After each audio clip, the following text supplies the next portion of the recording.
Let me just say another word here about female hormones. Female hormones, birth control pills in younger women, and hormone replacement therapy in menopausal age women deplete an enormous number of nutrients. And everything I have listed here, and some of you might not be familiar with the chemical nomenclature, but under female hormones, FA stands for folic acid, and then there's B6, B1, B2, B3, B12, C is vitamin C, magnesium, selenium, zinc, tyrosine, CoQ10. I've got scientific studies that have been published on everything here. So this is all documented and reported in the scientific literature. There are many questions. Just real quick, so would that be bioidentical as well as synthetic? No, good question. Bioidentical hormones are put on topically. If they're taken orally, then it could be the same type of an issue. If you stop to think of it, the great creator, in all her infinite wisdom, never intended women to put hormones in their mouth. So the patches and bioidentical topical hormones are not causing the same problems as the orally ingested hormones. There are a number of different reasons why these nutrient depletions can happen. Blocking enzymes, interfering with receptor sites, absorption problems. I want to start out by spending some detailed time on the female hormones. First with oral contraceptives, and I want to make one observation here with you. I've got a lot of nutrients listed as being depleted by the oral contraceptives, only a couple listed as being depleted by hormone replacement therapy, B6, magnesium, and coenzyme Q10. I'm often asked, how come so many of the nutrients are depleted by oral contraceptives, but not so many by hormone replacement therapy? I think the answer is the studies just haven't been done. They're both orally ingested hormones. A little historical perspective. Back in October of 1980, a clinician by the name of Dr. Webb published a study on nutritional effects of oral contraceptive use, a review. And he says now, after 2 decades of use, so oral contraceptives have just been on the market for 20 years. He says, after 2 decades of use, concern about the nutritional status of women consuming oral contraceptives prompted this review. Oral contraceptives have been shown to depress levels of vitamin B2, B6, B12, C, folic acid, and zinc. That's in 1980. So the point I'm making is that this is not new information. A lot of this has been in the literature for a long time. And people say, well, why doesn't my doctor know about this? Doctors are busy people. They get most of their information from the pharmaceutical drug reps that come by and tell them about their new drug. And this literature that I've amassed and kind of collated here, these studies, I've got well over 500 studies, but they have been published in hundreds of different medical journals over decades of time. Physicians don't have the time, or probably the interest, to track down this information, so they just don't know it exists. Another study published in 1975, starting to actually, over a quarter of a century ago, report some of the mechanisms of action of the nutrient depletions caused by oral contraceptives. In this particular study, it's saying there's an increased excretion of kenurenic and xanthurenic acid. Now, I don't want to blow you away with a lot of chemical terms here, but here's a physician who's looking at women who are taking low-dose oral contraceptives from 6 to 12 months. If you have higher urinary excretion of kenurenic and xanthurenic acid, that simply means you have a vitamin B6 deficiency. Because normally, vitamin B6 goes off this pathway, but if oral contraceptives block that pathway, then a secondary metabolic pathway, vitamin B6 gets metabolized into xanthurenic and kenurenic acid, and if you see that in the urine in elevated amounts, you know that B6 isn't going in its primary pathway, which goes to serotonin and melatonin. I'm sure most of you have heard the term serotonin and the select serotonin reuptake inhibitors. You don't have enough serotonin, you're going to be depressed. And we've got millions of women taking oral contraceptives, blocking the B6 pathway, so they're not making adequate levels of serotonin, and they get depressed. And in your brain chemistry, serotonin gets metabolized into melatonin, and melatonin is the sleep trigger. So all these women, or at least a higher percentage of these women, are going to have sleep problems. And I've been a pharmacist for a long time. I know that probably twice as many women take antidepressants and sleep medications as men. It's understandable now if they're taking these estrogen medications, we're creating the problem. In this study, they also talked about increased EGOT, which is a B6 depletion, lower levels of folic acid in the red blood cells, and just making a point that over a quarter of a century ago, some of these mechanisms of action started to be published in the peer-reviewed scientific literature. So it's not new material, it's just that physicians aren't exposed to it. Folic acid depletion, critical nutrient. Folic acid is required for new cells to be produced. When a mother cell divides into a daughter cell and the copy of the DNA is transferred from one cell to another, if you don't have enough folic acid, that process doesn't happen well, and you get mutations during the cellular division process. So without adequate folic acid, you have more problems in areas of the body where there's rapid cellular division.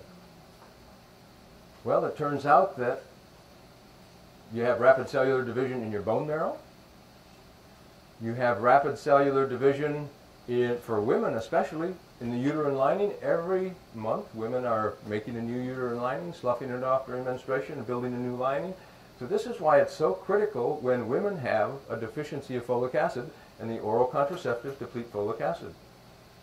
So they have folic acid is going to also be, we know for sure, the #1 cause of birth defects. That is the most rapid cellular division time anyone ever experiences.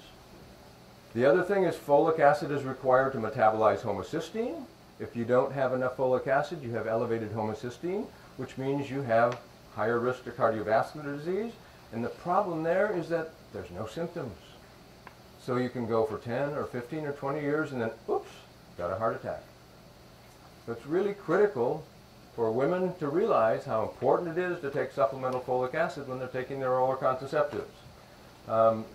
For menopausal age women, cervical dysplasia is a precancerous condition, and oftentimes doctors say, whoops, you've got abnormal cells when a woman goes in for her pap smear, and they say, do a hysterectomy. There's over 600,000 women every year still getting hysterectomies. Its primary cause is a deficiency of folic acid.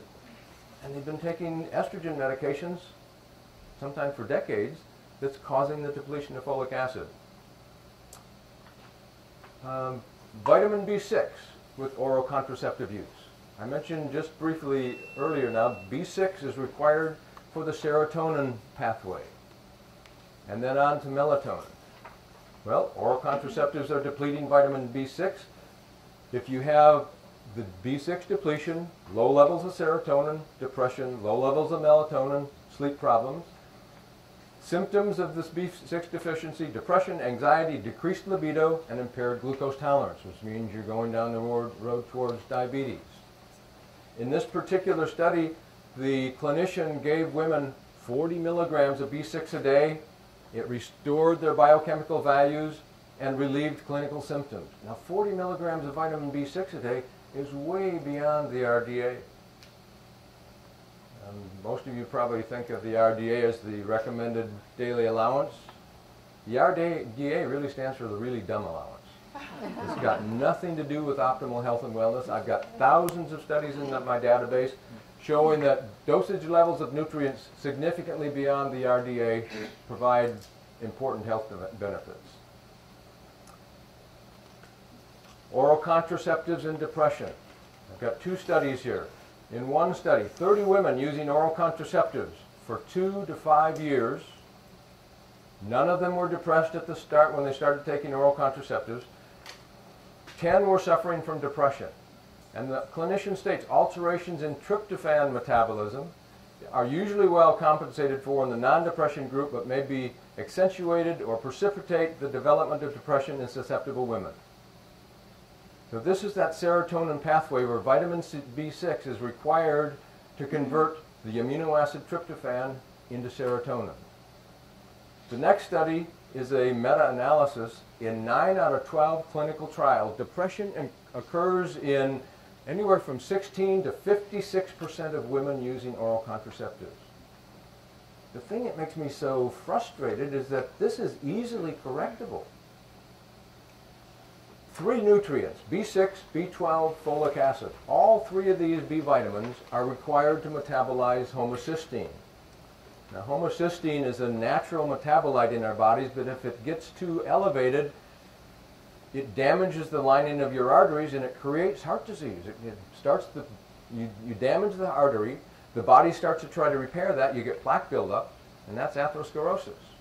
So B6, B12, folic acid, all critical nutrients to metabolize homocysteine. All 3 of them are depleted by oral contraceptives. So we've got a critical cardiovascular risk factor for these women. The slide on vitamin C, oral contraceptives and vitamin C. This evaluated 18 women taking low-dose oral contraceptives, 9 women taking high-dose oral contraceptives, and 17 women were controls, not on any form of oral contraceptive. And in a second arm of the study, 8 women on low-dose oral contraceptives where data was collected before and during the first 3 to 4 months of use, so before they started on the oral contraceptives. The outcome of the study, they were able to report that there was a decrease in serum ascorbic acid, which is vitamin C, from 30 to 42%. Now, vitamin C is literally the backbone of your immune system. If you have a 30 to 42% decrease in vitamin C, you've really got a significant decline in your ability of your immune system to combat foreign invaders, bacterial and viral infections and so forth. An elevation of serum triglycerides, so that's a cardiovascular disease risk. Increase in LDL lipoproteins, that's another cardiovascular disease risk. And a very interesting one, a decline of serum antithrombin 3 from 22 to 29%. Now, serum antithrombin 3 is one of the ways that the body regulates the blood clotting mechanism. And if you have a decline in serum antithrombin 3, that means you're more likely to form blood clots. And guess what? What's the #1 side effect of oral contraceptives? Blood clots. So we're making these things happen, and with some good nutritional counseling and taking some of the right nutritional supplements, you can really prevent a lot of these problems from happening. Next study here I want to discuss a minute has to do with depression for women taking oral contraceptives. Very excited when I found this study, published in 1981. When I first published my books on this topic, I did not have this study available. I hadn't found it yet. But I ran into it several years ago. The effect of oral contraceptives on tryptophan and tyrosine availability. So talking about 2 amino acids. Evidence for a possible contribution to mental depression. So the people that did this study looked at women who were taking birth control pills that were just containing progesterone. Didn't have any effect, no additional depression. But when the women were evaluated that were taking oral contraceptives that were a combination of estrogen and progesterone, they found out that those women had elevated plasma tryptophan. Now, that would be expected because if the pathway goes from the amino acid tryptophan up to serotonin and up to melatonin, and we know that vitamin B6 is depleted by oral contraceptives. So if you block the B6 pathway here, tryptophan can't continue on to serotonin, so you're more likely to have a buildup of tryptophan. That made sense. I understood that when I read this study. But the second one was totally new to me. They found out that there was a depletion of the amino acid tyrosine. And tyrosine is the amino acid precursor going into the neurotransmitter pathway for dopamine and norepinephrine. So now we've got both of these pathways. The serotonin pathway from tryptophan is blocked, and the dopamine norepinephrine pathway with tyrosine is blocked. And both of those neurotransmitter pathways are critical for mood and mood-related states. And if you have either one of those interfered with, you're going to be depressed.